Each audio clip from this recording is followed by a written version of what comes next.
Buonasera, benvenuti a questa edizione del nostro telegiornale. Vediamo subito i titoli. 3 morti in uno scontro tra un camion e un'ambulanza sulla statale Palermo-Agrigento. A perdere la vita 2 medici e la donna dializzata che trasportavano. Omicidio di Partinico, fermato il presunto assassino dell'allevatore Vito La Puma. Il suo furgone era stato visto allontanarsi dal luogo del delitto. Quinto giorno fuori casa per gli sfollati della zona rossa. La pioggia riaccende la paura. Una comunità sospesa chiede sicurezza e risposte e intanto offre solidarietà. I soldi ci sono senza toglierli dal ponte. Il vice premier Matteo Salvini sui luoghi devastati dal ciclone Harry con il presidente Schifani è stato a Roccalumera, Fuccisicolo e Letojanni. Ondata di maltempo nell'Agrigentino, a Licata crolla una casa, danni anche al cimitero. A Catania sfilano per la prima volta le cannellore di Sant'Agata a Librino, una festa per i bambini che hanno inaugurato il Parco dei Sogni con 3.000 mattonelle di ceramica. In Serie C il Catania in campo domani a Potenza contro il Sorrento, obiettivo conquistare la 4ª vittoria consecutiva e mantenere il primato.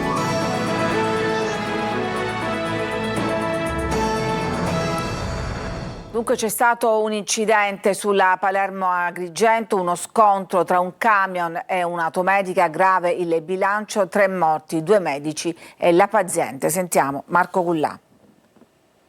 Un impatto violentissimo, forse causato anche dall'asfalto reso viscido dalla pioggia. Un altro terribile incidente sulla strada statale 121 Palermo-Agrigento, nel territorio tra Misilmeri e Bolognetta, nel Palermitano.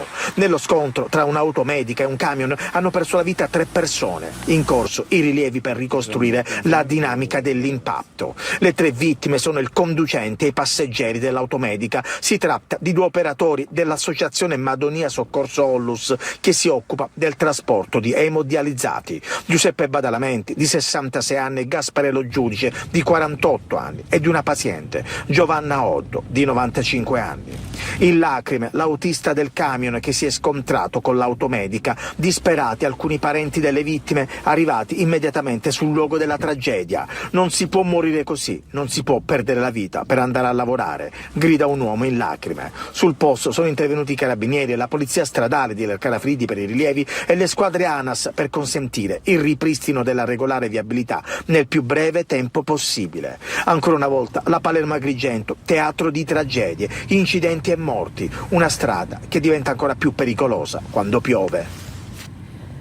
Una bimba di 26 giorni è morta questa mattina tra le braccia della mamma in un'abitazione del centro storico di Vittoria, in provincia di Ragusa. La madre stava per allattarla quando la piccola si è improvvisamente irrigidita. L'ambulanza è arrivata quasi subito, ma i sanitari non hanno potuto fare nulla. Il medico legale non ha riscontrato segni di violenza, ma il magistrato ha disposto l'autopsia. La bimba è la terzogenita della coppia.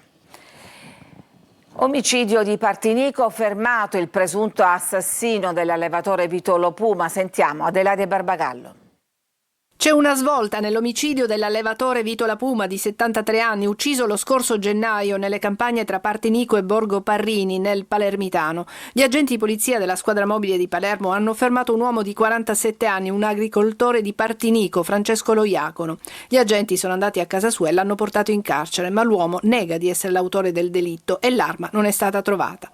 Dalle analisi però di alcuni sistemi di videosorveglianza della zona sarebbe stato notato il furgone dell'agricoltore allontanarsi dal luogo del delitto. La Puma è stato ucciso con 3 colpi di arma da fuoco a distanza ravvicinata. Per quanto riguarda il movente, pare ci fossero dei dissidi tra i 2, nati da furti di ortaggi commessi nei terreni dell'agricoltore, che era solito vendere i suoi prodotti nei mercati rionali dei paesi dell'Interland di Partinico. A Niscemi oggi è stato il 5° giorno per gli abitanti rimasti fuori dalle loro case, gli sfollati della zona rossa. Una comunità sospesa che chiede sicurezza e risposte, ma intanto offre solidarietà. Eva Spampinato. A Niscemi ogni goccia di pioggia fa paura e qui continua a piovere su una situazione già drammatica.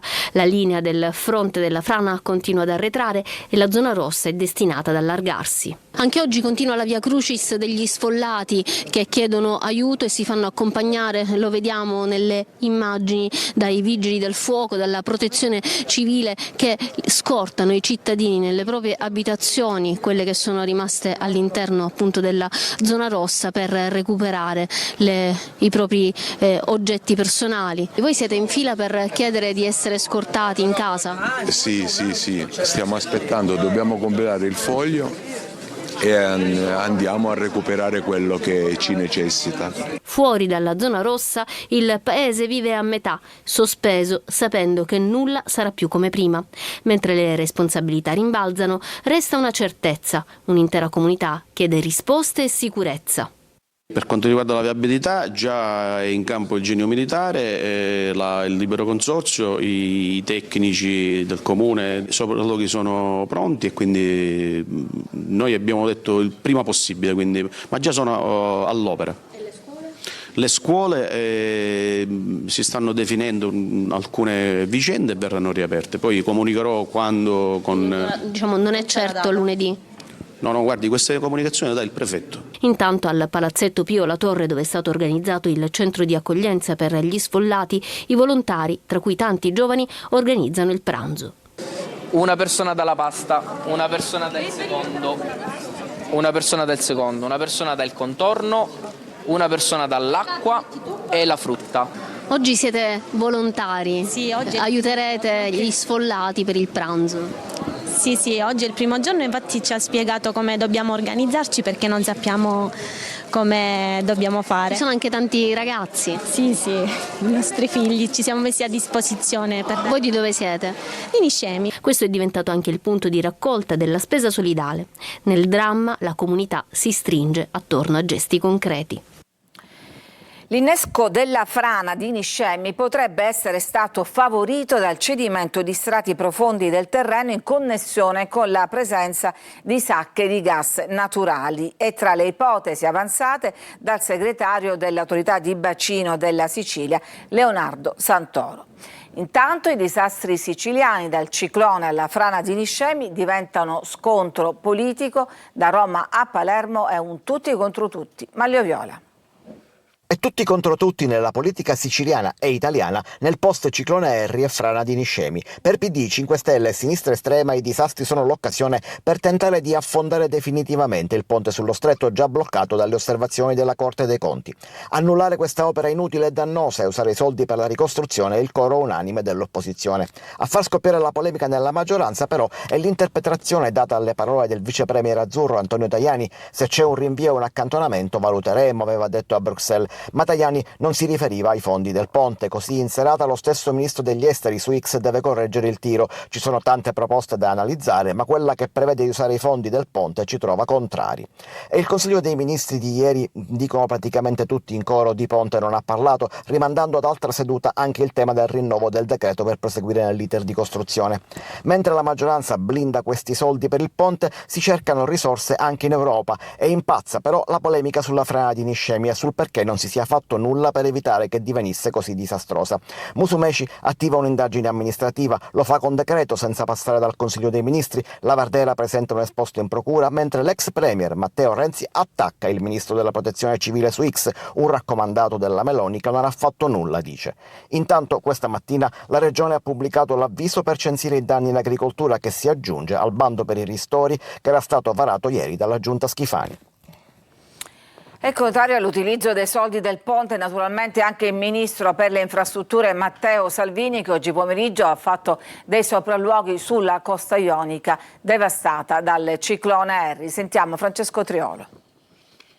Conto è sentire le testimonianze dei sindaci che ti chiamano al telefono, un conto sono i quattrini che servono, ma più che dai soldi, anche forte di vecchie esperienze, sono preoccupato dei tempi, della burocrazia. Una giornata trascorsa tra Calabria e Sicilia per il ministro delle infrastrutture e dei trasporti Matteo Salvini per rendersi conto della scia di disastri che ha lasciato il ciclone Harry, prima in sorvolo dall'alto, poi di persona a Furcisicolo come a Letojanni, quindi nel catanese, accompagnato dal presidente della regione Renato Schifani, ha ascoltato e raccolto le richieste dei sindaci. La preoccupazione non è solo per le risorse. No, i soldi arriveranno fino all'ultimo centesimo, senza togliere soldi alle scuole, alle strade, ai ponti, alle gallerie, alle ferrovie siciliane e calabresi. Parlava dei tempi, però, ministro, i tempi della burocrazia. C'è un commissario, io ho parlato con Occhiuto e adesso con Schifani, stiamo raccogliendo tutte le richieste dei sindaci, anche per potenziare le macchine comunali. Io ho comuni che hanno un geometra e quindi è chiaro che dare a un sindaco 50 milioni di euro con un geometra comunale non hai risolto il problema. Il tema è d'attualità e il vice premier su una cosa è chiaro: i soldi per la ricostruzione non arriveranno dalle risorse appostate sul ponte sullo stretto. È come se quando c'è stato un problema in Piemonte avessi fermato i cantieri della TAV. Bravo. Uso altri soldi. Se un'assemblea regionale approva un ordine del giorno, la maggioranza vuol dire che non c'entra niente. Non è una norma, l'ordine del giorno è una norma. Però c'è una maggioranza. Ma quale maggioranza? I soldi del ponte, tu mi insegni, sono per investimenti nei prossimi anni. Qua ai sindaci servono soldi adesso, non i soldi del 2032. Quindi se uno vuole fare polemica, io non sono qua per far polemica, ricominciamo fra un mese a far polemica. Ci prendiamo questo mese per ricostruire tutto. Poi fra un mese torniamo a litigare con la Schlein. E su questo argomento trova anche la sponda del presidente Schifani. Non occorrerà minimamente intaccare i fondi del ponte per il semplice motivo che siamo in grado, in outsourcing, di risolvere questa emergenza con risorse nostre, ma che comunque, ripeto, sono destinate a progetti ed opere la cui progettazione è in tale ritardo per cui così è la quasi certezza che vadano in disimpegno, cioè vadano restituiti. Il maltempo non si ferma, la notte scorsa ha flagellato l'Agrigentino, pioggia, vento e mareggiata hanno causato danni, in particolare a Licata. Sentiamo Davide Sardo. Il maltempo che da giorni insiste sulla provincia di Agrigento ha colpito duramente Licata. Una notte di vento forte e pioggia intensa ha messo in ginocchio la città, causando danni e disagi in diversi quartieri. Strade allagate e rami spezzati hanno reso difficile la circolazione in alcune zone. Le raffiche hanno provocato il crollo di un'abitazione nel cortile Gambino. Sul posto sono intervenuti i vigili del fuoco e le forze dell'ordine. Per fortuna non si registrano feriti, ma i danni materiali sono ingenti. Situazione critica anche lungo la costa, dove le mareggiate hanno battuto con forza il litorale. Al cimitero di Marianello il vento ha fatto crollare un grosso pino. L'albero, cadendo, ha distrutto alcune ringhiere e danneggiato diverse tombe. Per motivi di sicurezza il sindaco Angelo Balsamo ha firmato un'ordinanza che dispone la chiusura per l'intera giornata dei cimiteri e delle ville comunali. Intanto sono al lavoro tecnici e operai del comune per la messa in sicurezza delle aree colpite e la rimozione dei detriti. La protezione civile e le forze dell'ordine continuano a monitorare la situazione, invitando la cittadinanza a limitare gli spostamenti fino al miglioramento delle condizioni meteorologiche.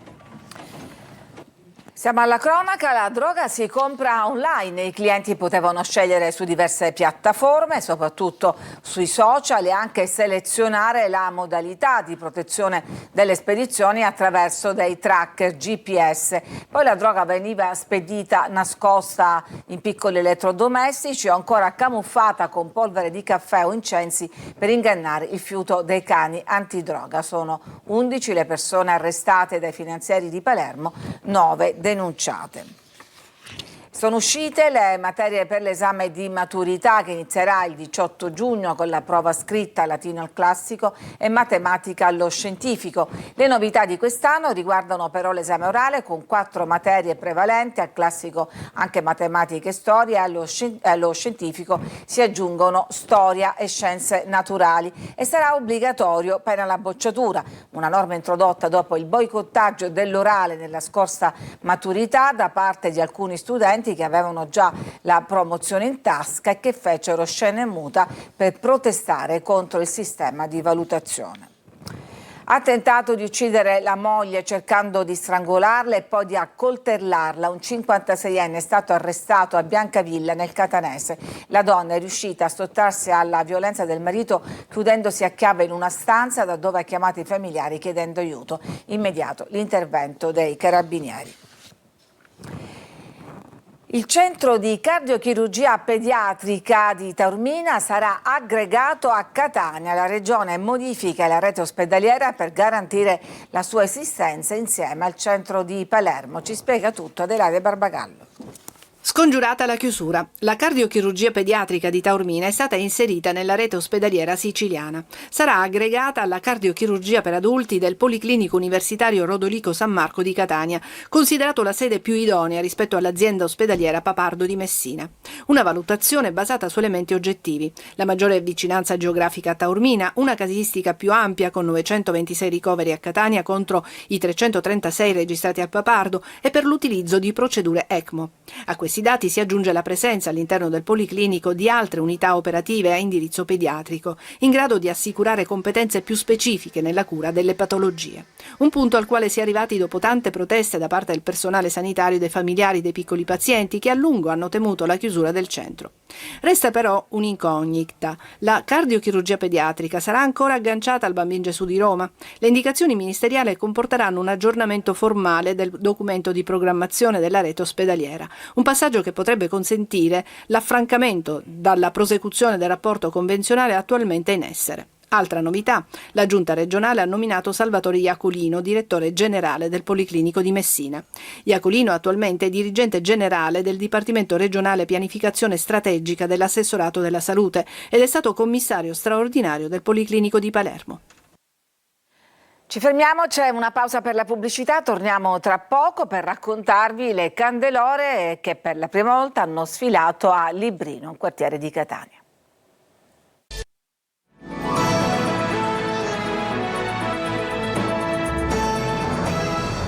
A Catania per la prima volta le candelore hanno sfilato a Librino, una festa per i bambini del quartiere che oggi hanno inaugurato il Parco dei Sogni voluto da Antonio Presti. Sentiamo Giusy Lazzara.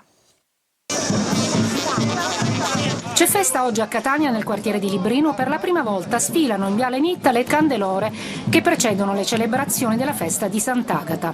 Da piccolo ho avuto il voto anche di portare il sacco di Sant'Agata, però la candelora è sempre stata una mia passione.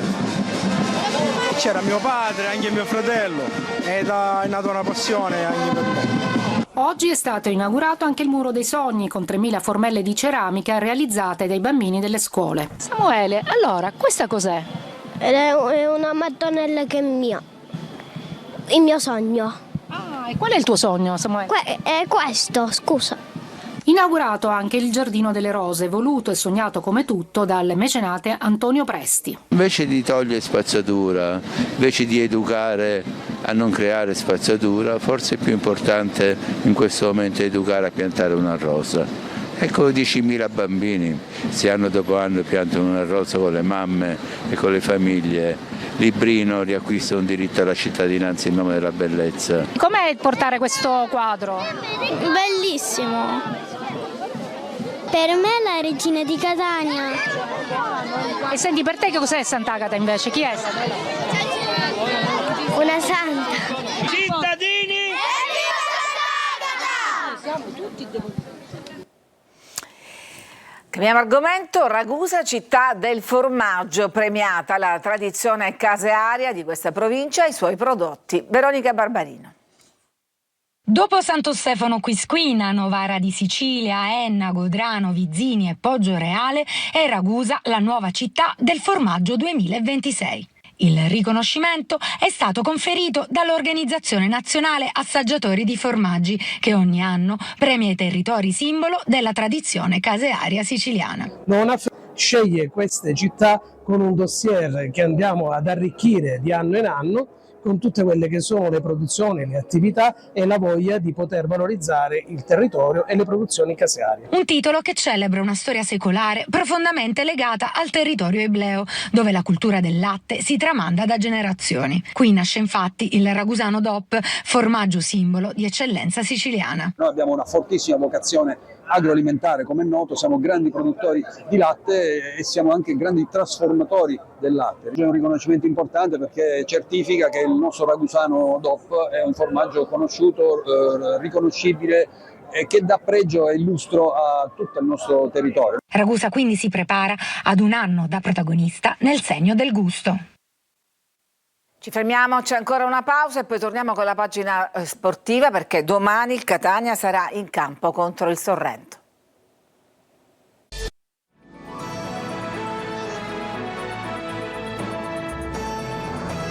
Siamo al calcio e il Catania in campo domani a Potenza con il Sorrento. Obiettivo: conquistare la 4ª vittoria consecutiva e mantenere il primato. Marco Carli. Restare in testa, lo ripete come un mantra toscano, la squadra lo ascolta, insegue la 4ª vittoria consecutiva per poi dare pressione domenica al Benevento impegnato in casa dell'Atalanta Under 23. Un passo alla volta, una partita alla volta, tutte importanti. Allora intanto il Sorrento, col supporto in più del pubblico etneo, che assieperà la tribuna ospiti e trasformerà il Viviani di Potenza, dove giocano i campani, in uno stadio quasi di casa per il calore che i supporter etnei sanno trasmettere.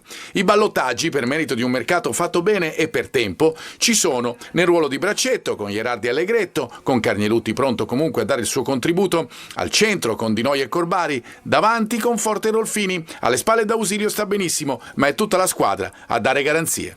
Stanno tutti bene, vogliono dare tutti il proprio contributo e l'hanno dimostrato. La cosa più importante è che sono pronti, sono sul pezzo tutti, sanno che sono coinvolti tutti, la dimostrazione è stata anche domenica e quindi questa è la cosa più importante. È tutto per questa edizione, grazie per averci seguito, vi auguro una buona serata.